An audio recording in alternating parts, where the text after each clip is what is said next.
Good morning. Tuesday and cold, minus 25 this morning. I'm actually hiding out in the shop right now.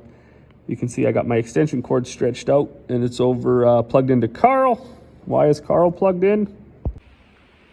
Well, it's because I sold some grain this morning, so I need to have him plugged in so I can load that grain up and haul it to town. I also walked up and plugged in my grain vac tractor, and now I'm just gonna do some stuff in the shop for a few hours. I'll give everything 4 or 5 hours to warm up. I might not get the load delivered today, but I will get it loaded, hopefully. So I mean, I guess a video, I don't really have anything on the go today, so we'll just do it on grain marketing, I guess, at least grain marketing on our farm. So there are basically only 3 ways to sell grain, or 3 times, and that is to sell your grain right now for next fall delivery. Or you can start pricing your grain in the fall while you're combining. Those delivery dates are going to be pushed further down, so they'll be November, December, January delivery dates. Or you can put your grain in the bin and then sell it as the year goes on. Most likely you're going to be pushed out even further than February, March. You're going to keep lots of this stuff into, the summer before your next harvest. So it's a bit crazy, but that's just the way it is. We never forward sell grain. We're just not that confident that we're even going to get the crop. And about 2 years ago, you've seen a lot of guys around here, and it was all in the newspapers. It was all across the prairies. I think even into the Midwest and the States and things like that. People had said, okay, we'll contract X number of bushels. The fall came, they didn't get that many bushels, so they were trying to get out of contracts. They had to buy their way out of contracts, blah, blah, blah, blah, blah. There was a lot of headache around it. That's just basically our biggest fear as to why we don't do that. We also generally don't sell grain off the combine. So when we start our combines and we start combining, we're not even looking at talking to grain buyers at that time. We just want to get the grain off the field. We want to get it dried, get it in condition, and then get it stored. Now, once the grain is in storage, you're looking at October, basically by the end of October, you should be done, or else you're in a bad situation. November combining is not fun.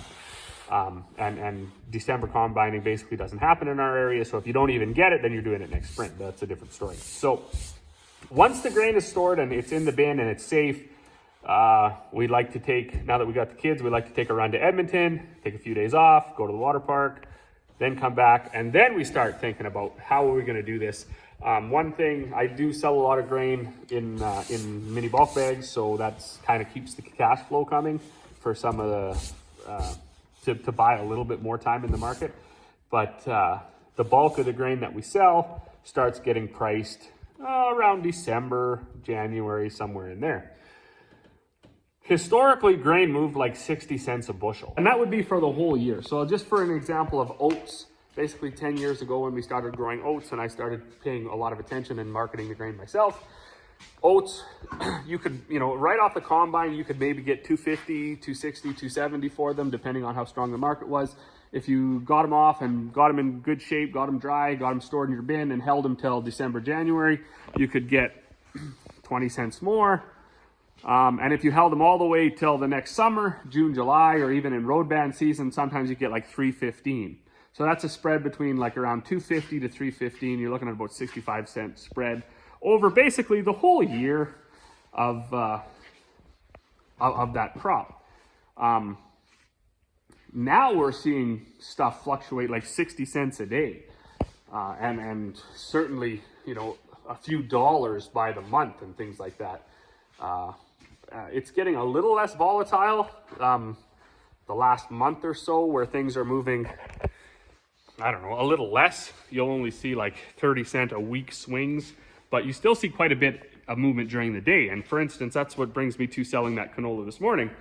I woke up, canola was at $18.90. I had a cup of coffee, canola was at $18.80. So I texted the buyer and just asked him if anybody had got $19. And he said, yes, in fact, early that morning, people did get $19. So I said, well, just put me in for a target at $19.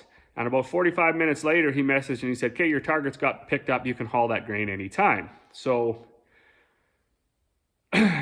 that shows you just the swing of the day, like from $18.90 or $19 down to 1880, back up to 19. I'm not even sure where it's at. Most likely it's probably at 1915 because I usually don't get the high. But it's been interesting, and something that you've really had to pay attention to. And it's kind of been an unfortunate reality for a lot of older farmers, especially my dad's age, because they just never seen volatility like this before. Certainly not in the grain market. You can miss by a mile if you're not paying attention. So I'm going to give everything about 4 hours here to warm up. I probably won't get a load hauled today, but I will get a load loaded today. I probably only have three and a half, maybe 4 loads of canola left. So these two will bring me down to a manageable level.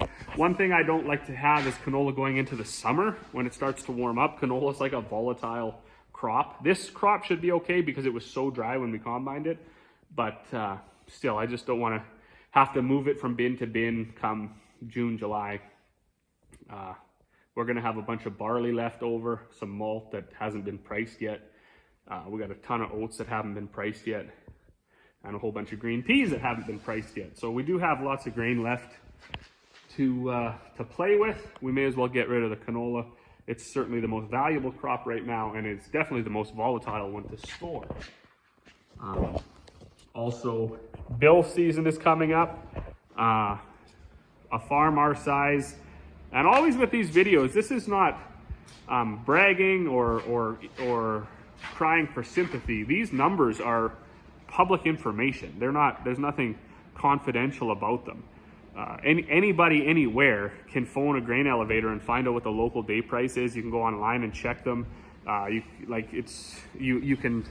You can Google how many bushels a Super B holds of what type of grain and do all this math yourself. My videos just kind of bridge that for people that don't know. So a Super B load of canola at $19 is going to be $38,000, because it's $2,000, 2,000 bushels of canola at $19 a bushel. So you're going to get 38,000 bucks for every load. I'm going to haul 2 loads. That's going to take me into like $76,000. Is that right? Yeah, that's right. Then of course there's going to be some dockage out of that, so you're not going to quite get that. But and I know that sounds like a lot, but generally you don't have like 100 loads of canola. You have, maybe 10 if you're lucky on a farm our size. We didn't even have 10 this year. But it's all relative, because a minimum fertilizer bill this year is going to be right around $220,000, $230,000.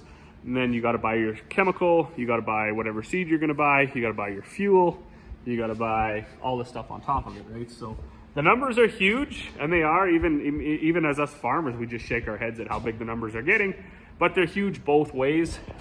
Everything is getting outrageous. But yeah, from the price the farmer gets for his commodities to the price he pays for his things, it's all relative. But I think I'm gonna slip in right now and get maybe have another coffee. It's cold. I did order parts for this tandem. We need a brake booster. I do gotta find a seal. I might come back later and try to bust that seal out of there. There's a bit of oil under there, you can see, maybe you can't see. This telehandler has been fixed. It's leaking no more. There was a hydraulic fitting under here that was actually loose. I don't know how they get loose, but so I tightened that, and then the thermostat housing, it doesn't leak anymore either. So everything is winning. I was over and I checked my block heater on my 144 tractor with the light on it. I reached down to touch it and it electrocuted me. So the crate, oh Jesus, that just electrocuted me. Anyways, I need a new plug-in. So that needs a new plug-in. And life is, oh God, that's gross, it's like wet. So anyways, life is good on that front.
Oh, good evening. It's getting more colder. It's 6 o'clock and wow, cold on the face. I did get Carl loaded though, so that was a win. We'll get him off to town here in the morning. He's plugged in, so hopefully he'll start in the morning. They had like an extreme wind, extreme cold, extreme whatever on. So that sucks, but hopefully it doesn't get too cold. I gotta fuel up my grain back tractor in the morning. I'll plug it in before I leave. And then if the neighbor's coming over, gonna roll him some barley. So who knows, day's gonna be just whatever. I'll get this one load in and then hopefully get loaded again and get the other one in, but you never know. So, but for right now, I gotta go in and have some supper. It is 6 o'clock and I'm about as cold as I want to get for the day.